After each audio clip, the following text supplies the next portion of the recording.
Welcome back to Crafting a Meaningful Life. Every single day when I get up, I ask myself that question. What will be what will my life be about today that will allow me to craft that kind of life that I want to live, that I want to look back on and say, that was a pretty good life. Not like this bobblehead doll that just is a reactionary to the things that are hit at me, but that I'm making conscious decisions every day, every step forward. I have as a guest today an individual who I feel is probably one of the closest aligned to my thought processes that I may have ever met in my life. And even though we have 682 mutual connections on LinkedIn, we've never actually met each other until this morning, about 10 minutes ago, as we jumped on. So let's start the exploratory process with my guest today. Welcome, Jeff Burningham, to the podcast. Mary, it's so good to be with you. Every time we're with another human soul, it's the most sacred ground we can be on. So I feel your heart. It's great to be with you. Good to meet you. So just so my listeners know a little bit about you and kind of your background, we don't want to spend the entire podcast listing all of your accomplishments. Are you okay with that? I don't even want to talk about those at all. Let's just push those to the side. Let's just get a little bit. You obviously are from Utah, and you've lived here. You've done a lot. You were educated here. You went and you served a Mormon mission. Where did you serve? Charlotte, North Carolina. I love Charlotte. It's one of my favorite cities. Yeah, Up in Asheville, beautiful. I go there as often as I can. Oh yeah, I served in Asheville. It was a wonderful experience. Yeah, beautiful so place, beautiful people. Yeah. Yep, absolutely. And then you went on to found several companies and then, of course, become an initial investor in many companies that as I read through the list, I'm like, oh, he was there for Spotify. Oh, he was there for Podium. Oh, I see. He was there for Gab. I mean, the list goes on and on of people that you supported in their entrepreneurial journey. Yeah. And it's brought you to a point, as I look at you now, you're still kind of a young pup.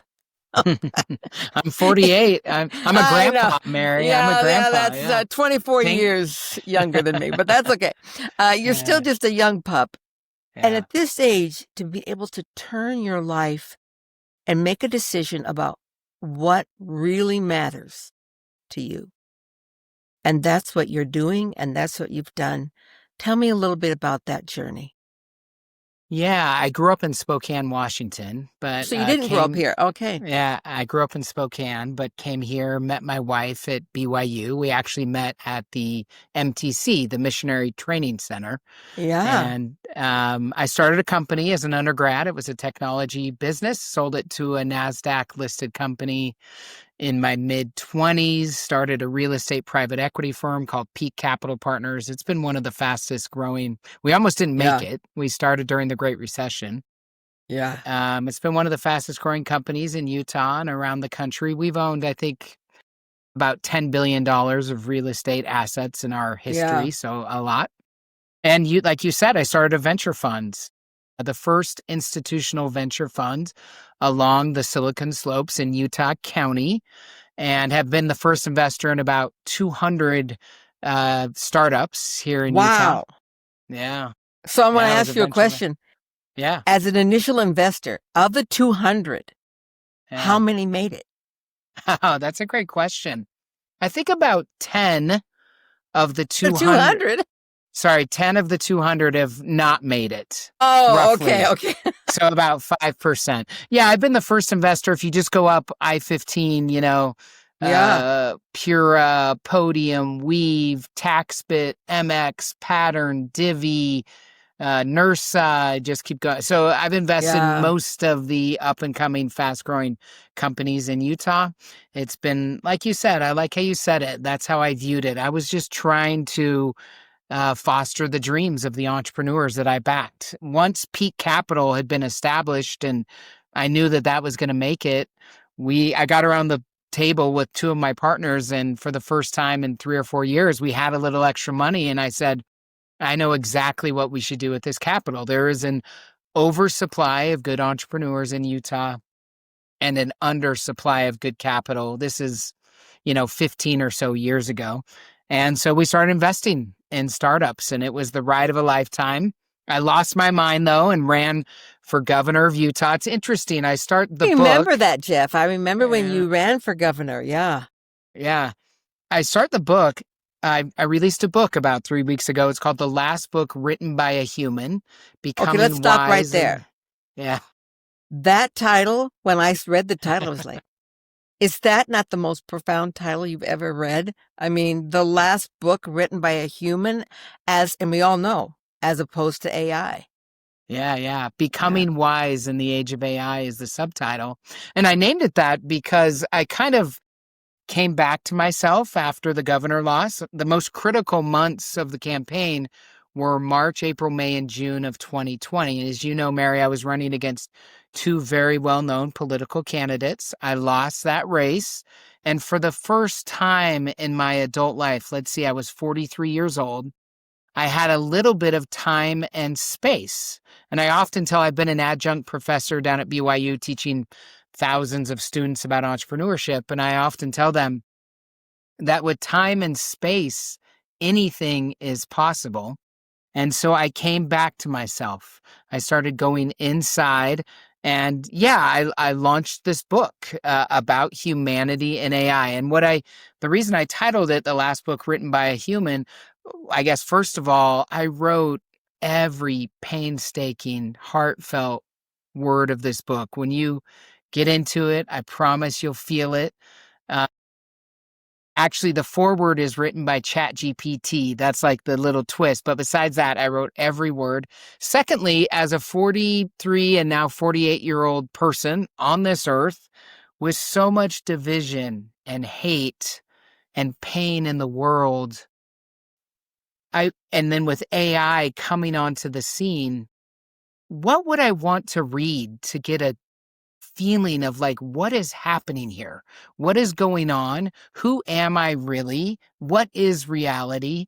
And so this is the book that I would want to stumble onto if I were in that position.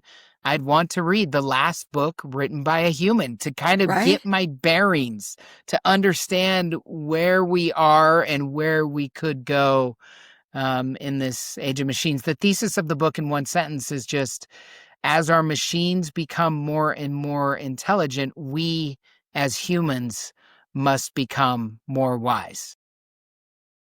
When I read that statement, I thought that is so profound, because it is impossible the train has left the station. Yeah. There's no turning it back.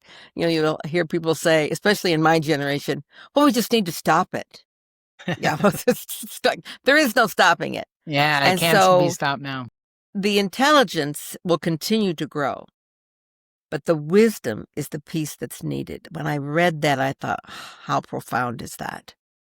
So, Jeff, the question poses it then is, as a society of humans, how do we become wiser? Yeah, let me share two thoughts with that. Number one, I posit in the book that AI is a cosmic mirror to humanity.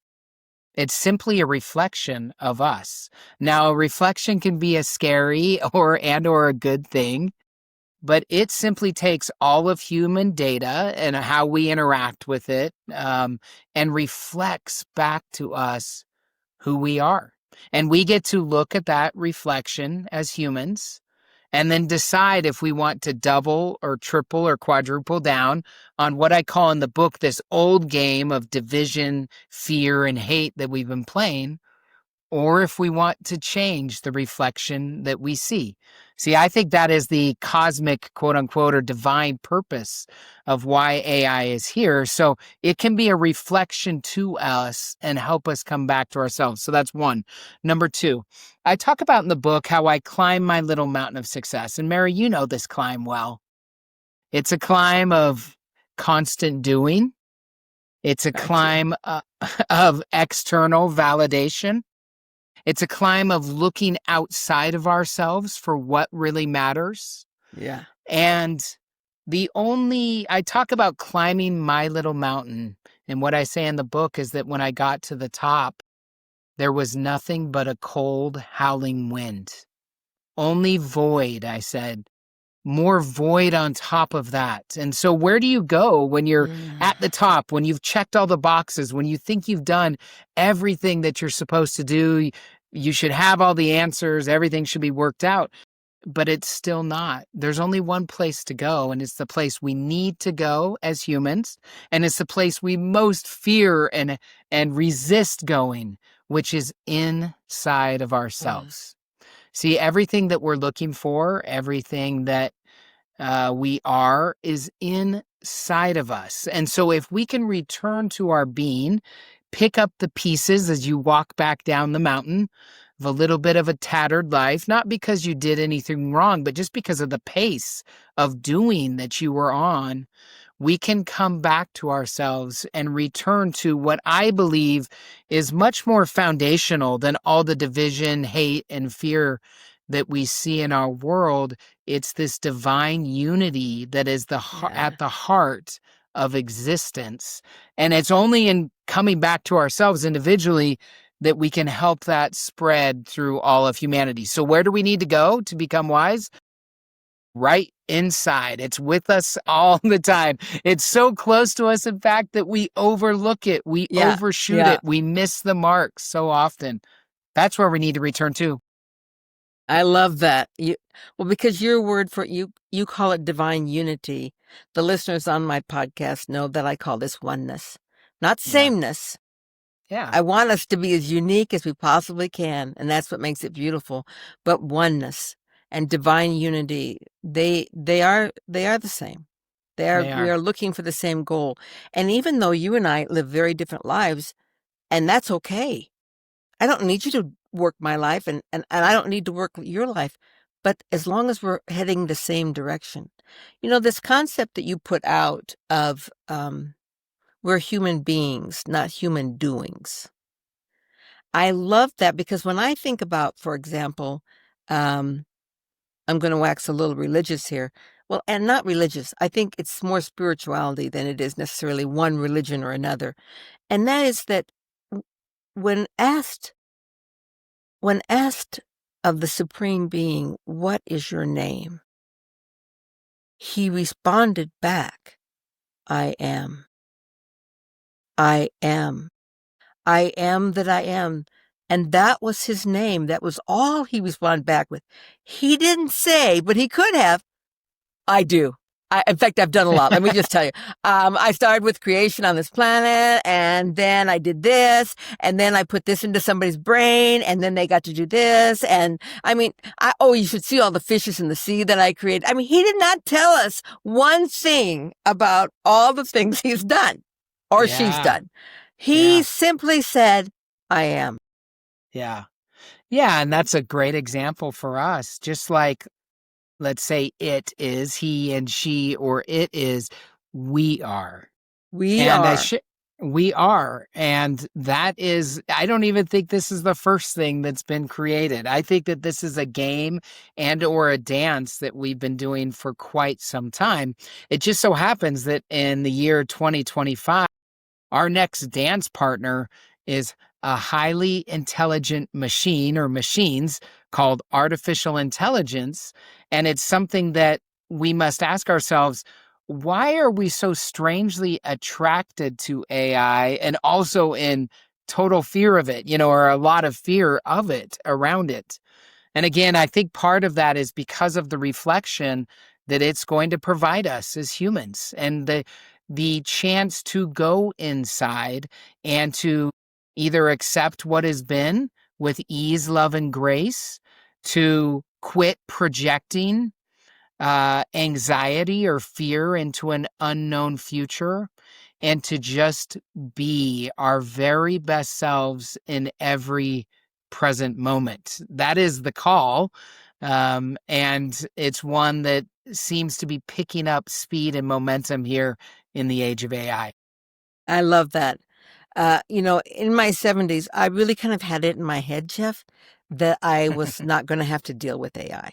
I didn't have to learn anything about it. It's going to be, I'm going to be gone from this planet because before it becomes something that will ever affect me, blah, blah. Well, that obviously is a fallacy because within a year, in 1 year, it's changed everyone's life and where we sit. So I don't care how old you are, it's affecting your life. And it's better to be educated and to formulate your path forward than to keep your blinders on like, no, I see nothing, I hear nothing, I say nothing, I'm not going to deal with the AI. I did that. It would pop up on my email about how I want to respond. I would like keep clicking on it. Stop that. Don't talk to me. I don't want to talk to you. Yeah. Yeah. And I mean, even if it doesn't affect, let's say, us, although it does, like you said, it's definitely going to affect our children and grandchildren, the people that we love so much. And so, like you said, whenever pain or challenge comes up, we can choose to not see it. We can choose to bury our head in the sand. We can try to choose to resist it. But I've found that there's real power in living in non-resistance to what is. In fact, I think that most of the existential pain that we feel as individual humans and then as a collective human body is based on who we really are, which we just kind of spoke about. I am that I am, and what reality really is. And once we come to at least a little bit better understanding of that, a little more peace around that, we can show up in our as our best selves to solve, to solve, so to speak, the problems that are before us, or to make sure that AI is focused on human flourishing instead of human division and destruction, which we all know that could definitely be the outcome. I mean, we see with social media, that's our first kind of general use experiment, meaning most of humanity has used social media, and it uses a quote unquote almighty algorithm. And we've seen the division that is sown in our society. Yeah. We see the mental health implications that has for us, but even more so, like I said, for our children and grandchildren. This is our moment. We have the opportunity to face this moment with love and grace or with fear and hate. And we all have those moments every day and everything that comes out of us. But this is a big one for humanity, in my opinion. What's interesting, Mary, I'll just say one more thing. I started writing this book. You talked about how AI really just became, on the scene for most of humanity a year or so ago. I started writing this book 8 years ago. So wow. This is a very futuristic, mystical book. You might be surprised by some of the twists and turns that it takes, but in the end, it's about love. It's about loving who we are and loving existence, what really is, and then leaning into that love as much as we possibly can so that it spreads and it grows. Jeff, you are younger than I am, but I think that were in the business world early enough that you can relate to this. There was a time that if you used the word love in a business corporate setting, you were shunned. Yeah.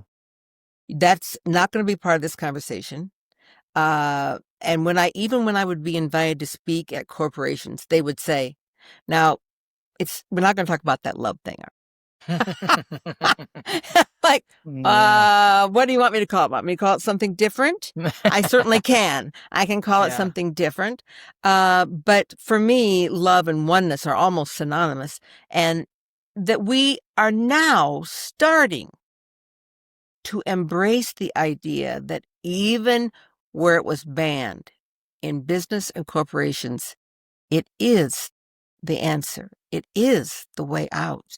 How do you see that working now? Yeah, I love that. There's a chapter in my book called Love is the Answer. Yeah. And that is the answer to, 99% of the experiences, the challenges, the heartache that we have, every experience. Love is almost always the right answer. Now, again, that's hard work. It's easier to put our heads in the sand. It's easier to judge, to criticize. to throw stones. But love is almost always the answer. Unfortunately, it comes to us often through pain. And so what do I see in the near future for humanity? I mean, we're recording this the week after Charlie Kirk's tragic assassination. And I was speaking within 100 feet at the Governor Herbert Institute at UVU, to the governor, to hundreds of students about my book, about AI, just a week before. Yeah. So it's often easier to respond with hate, but love is the answer. And that requires a lot of internal work. This is not, and unfortunately, where I was saying is, we come to that, unfortunately, it seems through pain. And it's certainly been a painful time here in American history over the last, decade or whatever. So it's been a very divisive time. And so I think we are birthing a new world. We're almost birthing a new humanity. We're creating a new reality. But unfortunately, that comes through pain. And AI is going to bring a lot of pain. We already see that in disinformation, number one. Job loss, number two, and unfortunately, there will be more of that, in my opinion. Yeah. And so it's through this collective pain that, again, we get to look in the cosmic reflection that AI provides and say, okay, who am I really, and where do we really want to go? How do we ensure that this technology and that society as a whole is focused on human flourishing? Yeah, I could say a lot more about that, but let's keep going. Yeah, you know how I told you before we started that the way I know my next question is I listen to what you're saying and then my question comes to me? Well, I had about 50 questions come to me, so I know. There's a lot to be said here. Yeah. So I'm trying to keep it short and sweet, but it's hard because this is on my heart and mind. I mean, I've kind of pivoted. Absolutely. I'm the chairman of my company still. I'm still in business, but this is where my heart and mind has been, certainly since losing the governor's race in 2020. This is where my heart and mind has been. So, okay. So I think I'm going to go with this question. You said that when we come to those moments of choices, that love is the answer. But oftentimes and most times we choose, what did you say? Hate or division or fear or judgment, criticism. So my question to you is, why? I think there's several.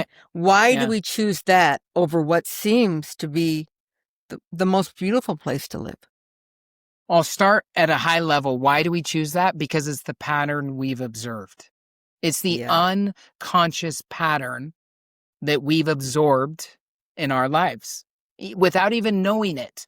There is so much in the air that we breathe, whether it's in our family system, whether it's in our faith tradition system, whether it's in our economic system, that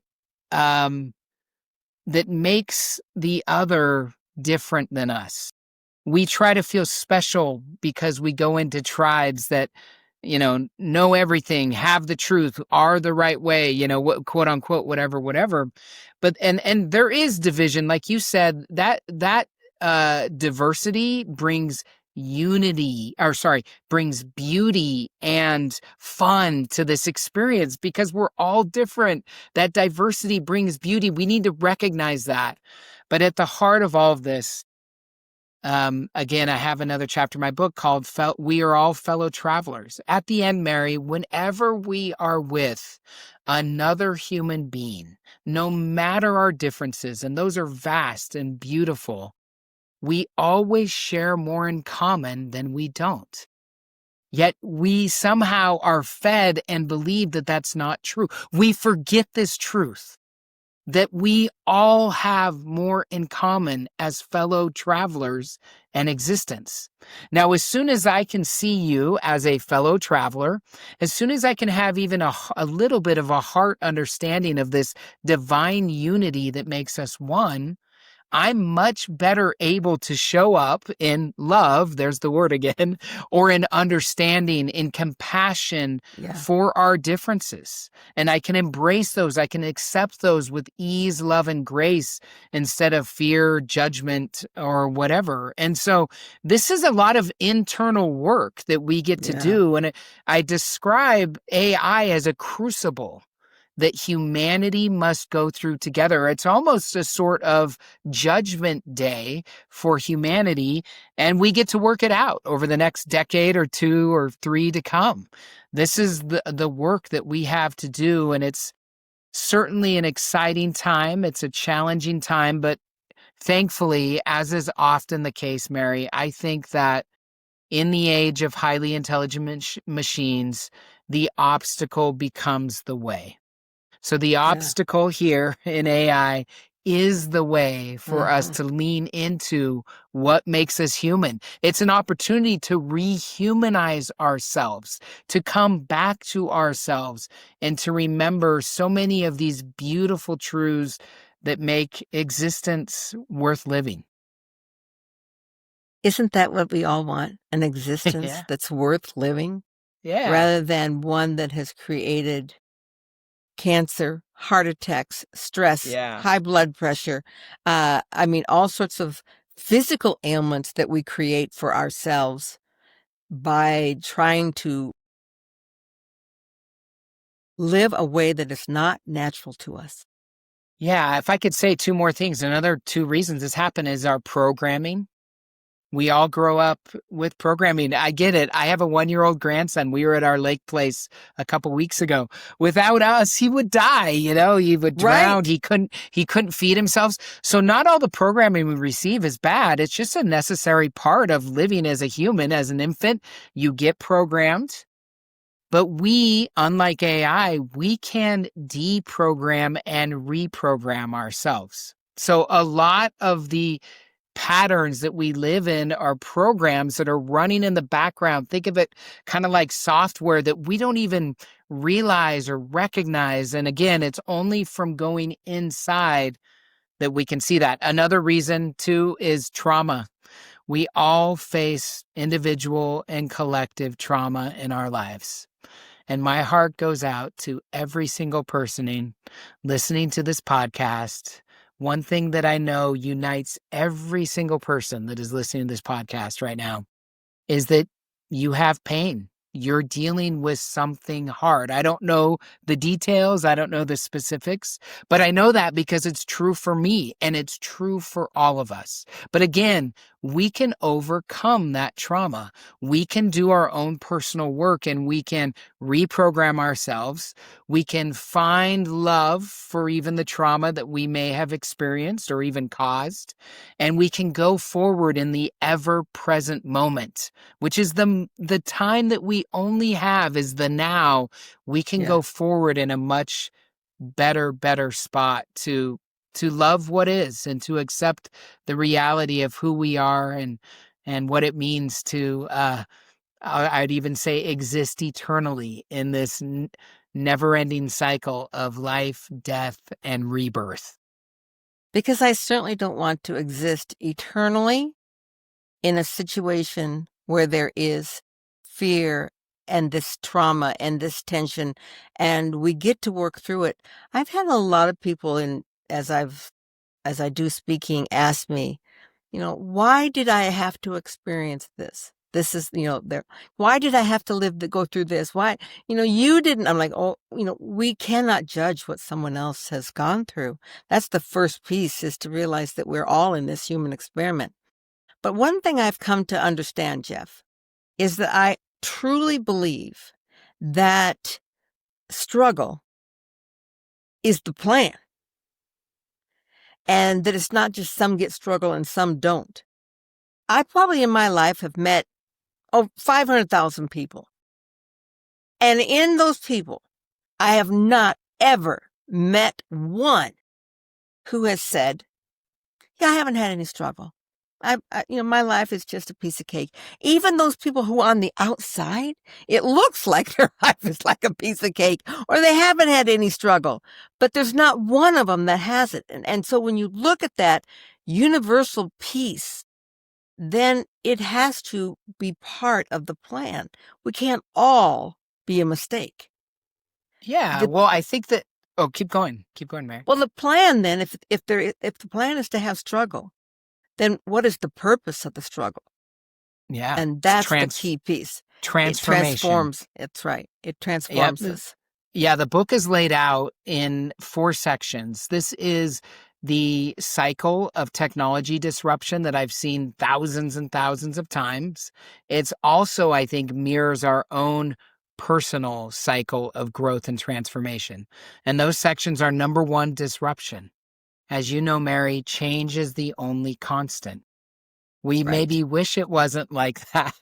We don't want it to be like that, but it is like that. And again, when we can accept that that is true, we can move into the next stage, which is reflection, which I think is kind of, we're in this period of disruption with AI and humanity, and we're starting to reflect. And what's causing us to reflect? It's pain. It's the struggle that we've experienced, that we're witnessing. It's the violence that we've seen, the hate, that is causing us to reflect and pause. Once we lean into, I'll say, our heroic journey, we can then begin to transform. And then the last section of the book, so transformation is the 3rd section. The 4th section of the book is evolution. And that's where I talk about reforming religion, a conscious capitalism. I talk about a new political movement. I call the human political movement. So once the hero has been transformed, all right, and we I'm all for. Yeah, and once we've been transformed, we bring wisdom back to the tribe, back to humanity, and that wisdom can cause positive evolution.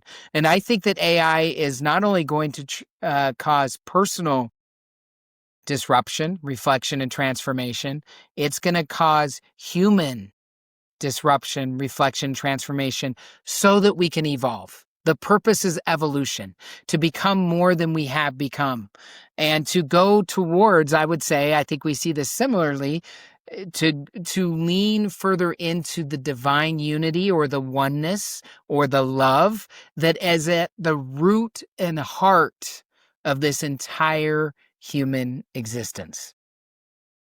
Amen. And thank you. And that's a wrap. No. We're just getting started. No, but we could just drop the mic there and end too, whatever. Mic drop, yes. So as I'm thinking about this AI, and is it possible, and I probably am not a person to answer this, that's why I'm asking you, is it possible to, I'm not quite sure the word that I want here, to train AI to make decisions or give information based on universal truths that we might all accept, as opposed to whatever random information it has gleaned? This is a great question. Let me answer it with a caveat. The answer is yes. And that's kind of why I wrote this book and released it in the end of August 2025, is that we need to train AI to focus on human flourishing. See, CEOs, political leaders, religious leaders are going to have ample opportunity in the age of AI to make the right decision for humanity, even at the cost of the next election or the bottom line or whatever it is.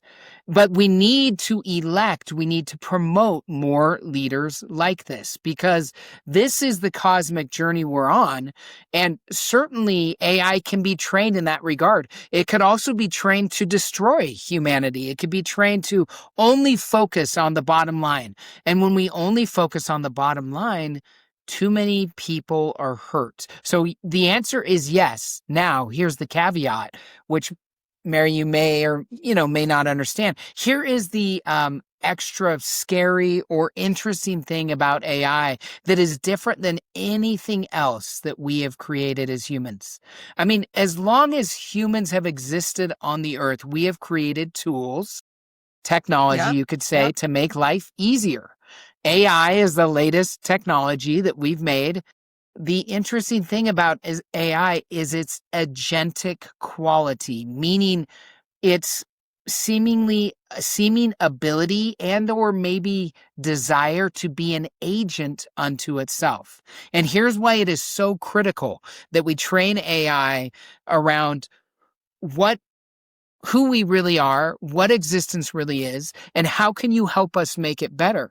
It's because AI can be or probably will grow into an agent unto itself, making decisions based on a framework that we fed it, decisions that we're not even aware of, at least at first, or that we don't even know about. And that is the scary, extra special quality about this tool. When we created a shovel, when we created a car, when we created whatever we've created, it can only work as we worked it or as we used it. But AI can be an agent unto itself. And that is why it's critical that we train it with those things. And that's why I say, as our machines become more and more intelligent, we as humans must become more wise, or else the future is not going to be as bright as it could be. The future is not going to be as loving as it should be. And so now is the time to start this. I wrote this book as a conversation starter. It certainly has done that in the 3 weeks that it's been out. And hopefully, or possibly, it leads to a movement around human flourishing. I'll join. All right, you're in. I'm in. We'll Member see how number that one. goes together. Yeah. So some people, I've had a lot of people ask me, okay, now what? Where do we go? And I said, wow, that's going to unfold. Like, I don't know exactly how it's going to play out. And, but that is unfolding. We're going to see that unfolding here over the next decade. And I hope it unfolds in a beautiful way for us this time around. So you mentioned that this is the good news and the bad news. This is the fear piece of this. And I think that it is possible. I'm glad that you confirmed that for me, that we can teach AI how to respond a certain way. But I might be teaching my AI that, and you might be teaching your AI that. However, there are also those on the dark web and forces that be in our planet that are training it exactly opposite we are. We might say, AI, I want you to come up with the greatest possible scenario for oneness on our planet. And when you respond to people's request, that is to be the lens through that you respond. Okay, that sounds great. But at the same time, there's another group who are training AI that says, AI, when you respond through the lens of how do I end up on top? Oh, yes, indeed. And isn't this the human paradox that we constantly face in this never-ending cycle of life, death, and rebirth? This seems to be at the heart. This is the paradox at the heart of our existence. And this is exactly why you just answered the question. And I've probably been on 50 podcasts the last 3 weeks, and 2 or 3 times I've been asked by the host, can't we just shut it off or stop it? You just answered exactly why we can't. We can't because it's out there, and whether there are individuals or nation states or corporations that have nefarious or motives with this, we need to counteract those. There always needs to be a counter force of light for the darkness that is there. So I don't have a perfect answer for you, or maybe I do. Here's another thing I often say to my students as I've taught at the universities since the governor race. The most powerful ideas are often the most simple and therefore the most neglected. So the most powerful ideas are often the most simple and therefore the most neglected. So how do we do this? we as humans come back to ourselves. And if we haven't felt that in this last week, I know that our state of Utah has, I think the nation has, we need to come back to ourselves, to look inside ourselves, to build from common ground together. See, I've started several companies, billion-dollar companies that I've been an early investor in or started or whatever. There is a need right now for leaders that will take into account more than the bottom line, more than the next election, like I said, and I'll get a little religious or spiritual with you here, Mary. This is the invitation for more of us to lay down our lives for our friends, to go on our own heroic journey, to follow our own heroic paths. And I just have to say that if more of us don't choose that, again, I don't think the outcome for the human collective body will be as beautiful as it could or should be. We're getting a little weird here, Mary. This book is weird. This book explores like all the deep, weird things about life and about existence and about culture and civilization and where we are headed. I think the time is now. The time is now for us to step into our collective heroic journey together, to accept who we really are, what really is, and to move forward as unified and as a beautiful way as we possibly can. I love this. I love this whole conversation. I don't want it to end. Well, we can keep going, but so here, let me ask you a question. Can we do that? That's the question. Can we really do that? It's really hard after a week like last week, or as we go through can we do it? Let me just say that I don't know, of course. I believe we can. But some things, no matter the outcome, are worth our very best efforts. So whether we can or can't isn't maybe even the right question. The right question is, will we? Will you, the individual listener, whoever reads my book, will you choose to lean into this? Lean into love and human flourishing? Or will you use AI for your own selfish purposes, for division and hate? We have to understand that there are large organizations that are incentivized by division and hate. We know that from the media. Like more people look at the ugly things of life. We know that through our political parties. The way to rile up a political party is to point out and accelerate and accentuate the differences. Yeah. But this is an old game that we've been playing, Mary. This is what I talk about in the book. It's an old game, but there's a new game afoot, I believe. You can feel it in the rising generation. Yep. You can feel it in people like you and I who are a little bit more mature but are leaning into this. It's up to us to choose. I don't think the outcome is decided. It's up to us to decide. Like, we get to decide the outcome. And I'm certainly fighting for and betting on a renaissance in human consciousness over the next decade. That's what I'm going to devote the rest of my life and career to. And that's what I'm betting on. That's what I believe in. That's what I'm working on. I couldn't agree with you more. I'm of the generation, I'm a baby boomer, that would be the least likely to change their philosophies. We probably are the least likely. We are dyed-in-the-wool capitalists. We are, do you know what I mean? We believe in the great American dream. We believe that, if you work hard, you will achieve everything you've ever wanted.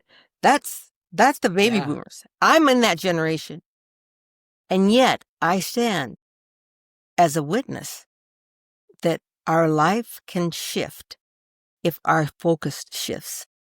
When I think about, and this is, studies, of course, but the greatest minds of the world will tell you what are the needs of humans. What do humans seek after above all else? They're always the same thing. Survival. So you've got your water, food, air. And then the need for love and acceptance, the need to feel that we matter. Those things are almost right up there with food, water, and air. Absolutely. And yet, I think this is where the disillusion happened. There became a pattern where people were taught that the way to achieve those things that were right after your survival, the way that we achieve those is through competition, through distancing. We have been taught that. You want to feel loved? Oh, then you have to have more money. You have to be admired. You have to have fame. When I look at people who I wonder if they are in the same human race that I am, for example, such as sex traffickers. Yeah. Who are stealing young girls to put them into sex trafficking situations. I don't think they are consciously thinking, oh, if I do this, I'm going to feel love. Yeah. But I do think they have been taught that if with this action, I will get money. With this action, I can rise to be better than. And the only way to be better than somebody is for somebody else to be less than. Yeah. Yeah, AI. The equal does not give you what you want. We have been taught this. Being equal with somebody does not give you what you want. So step on them, get more, do this, do that. That awakening, that pattern is not working for us, for any of us. And that if you set that aside and said, well, then what would? If this is not bringing me the joy that I really feel is out there, what would? And then you and I have to be ready to show them this can get you the same joy that you're seeking after in being a drug trafficker by bringing joy and love. Yeah, when you say you and I think that's the call for each one of us. We all have to, I believe that Jesus is the way, that he showed the way that we all must go, which again is this idea of greater love hath no man than this, than to lay his life down for his friends. So there is such evil and or pain, dysfunction in the world. It's time for us to overcome this, to make steps towards this. And I think we are, by the way. I think that's happening. I do too. I do too. And I think that AI hastens that, or could hasten that. I think it can accelerate it it could also obviously accelerate the bad. But this book is an invitation for it to accelerate the good. And this book is really about human nature. It's not about AI, actually, in as much as that AI is just a reflection of who we are. And through that reflection, we can always choose to change. We can always choose to take the road less traveled, which made all the difference. Most of us take the road most traveled, and we see where that takes us and is leading us. It's time for more of us to step into our individual heroic journeys so that it will grow the collective heroic journey, and that requires us to take the road less traveled. This book was very painful for me to write, Mary, very transformational. I speak, the truth in this book, what I believe is the truth. Some of it does not coincide with everything that I've been taught and learned and grown up with. Yeah. And that's painful for some people. It's been painful for me, but it's in overcoming those outdated programming. It's in overcoming or recognizing the patterns that are not serving me or those that I love. Then I can break those patterns. I can change those patterns. And that's the beauty of life and existence. Like I said, it's this never-ending process of life, death, rebirth. I believe that is true at a macro level, but our breath mimics that.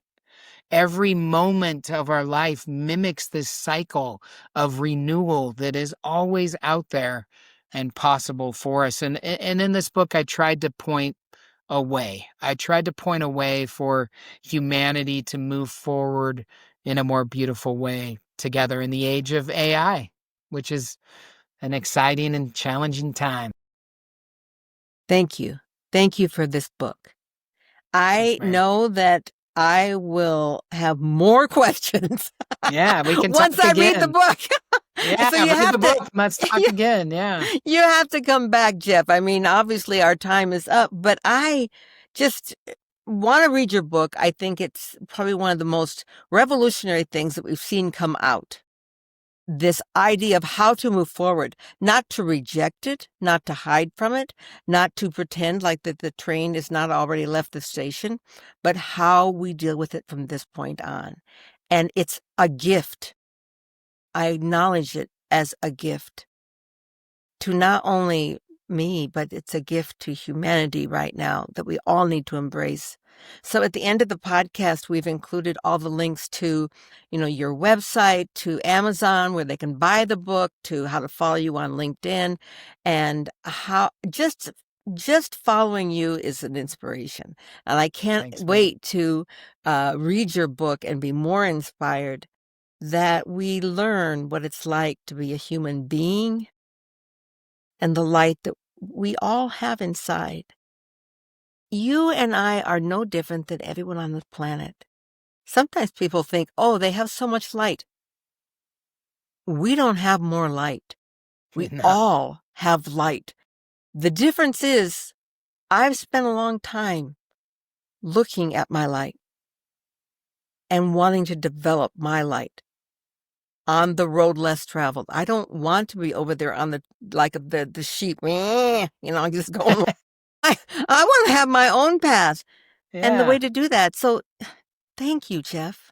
Thank you. Yeah, I think the key is to accept our own paths with as much ease, love, and grace as possible, and accept anything that comes in our way, to live in non-resistance to what is, and to show up with love as the answer to all of that. So yeah, I appreciate that. The book is certainly resonating. It's been the 7th national bestseller in the United States. I can believe that. It. And it's starting a conversation, which is what I hope for. And I do want to continue the conversation. So yeah, follow me on social media at Jeff Burningham, wherever you want. You can buy the book anywhere, and then let me know your thoughts once you've read it, because I want to continue to talk about this. This is a conversation we need to have. This is the work that we need to do. This is the message for our moment. We need to rise to the occasion. People of all generations. That's right. Yeah, this isn't for young, this is for everyone. Yeah. Yeah. And I'm with you that it is never too late. And nothing is impossible. We can do this.